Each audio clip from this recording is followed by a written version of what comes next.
ಪ್ರಧಾನಿ ಮೋದಿ ಸಂಪುಟದಲ್ಲಿ major surgery ಆಗತ್ತಾ ಅನ್ನುವಂಥ ಪ್ರಶ್ನೆ. ಈಗ ಕೆಲವರನ್ನ ಕೈಬಿಟ್ಟು ಹೊಸಬರಿಗೆ ಅವಕಾಶ ಇದೆಯಾ ಅನ್ನುವಂಥ ಪ್ರಶ್ನೆ.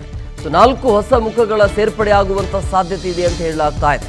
ಹಾಗಾಗಿ ಪ್ರಧಾನಿ ಮೋದಿಯ ಸಂಪುಟದಲ್ಲಿ ಮೇಜರ್ ಸರ್ಜರಿ ಆಗತ್ತಾ? ಹಾಗಾದರೆ ಕೆಲವರನ್ನ ಕೈಬಿಟ್ಟು ಹೊಸಬರಿಗೆ ಅವಕಾಶ ಮಾಡಿಕೊಡಬೇಕು, ಅಂದರೆ ಹೊಸಬರಿಗೆ ಸೇರ್ಪಡೆ ಆಗುವಂಥ ಸಾಧ್ಯತೆ ಇದೆ ಅಂತೇಳಿ. ಸೊ 4 ಹೊಸ ಮುಖಗಳ ಸೇರ್ಪಡೆ ಆಗುವಂಥ ಸಾಧ್ಯತೆ ಇದೆ. 1 ತಿಂಗಳಿನಿಂದ ನಡೀತಾ ಇರುವಂಥ ಚರ್ಚೆಗೆ ಇವತ್ತು ಬ್ರೇಕ್ ಬೀಳುತ್ತಾ ಅನ್ನೋದು. ಸೊ ನಿರ್ಮಲಾ ಸೀತಾರಾಮನ್ ಖಾತೆ ಇಲ್ಲಿ ಬದಲಾಗುವಂಥ ಸಾಧ್ಯತೆ ಇದೆ ಅಂತ ಹೇಳಲಾಗ್ತಾ ಇದೆ.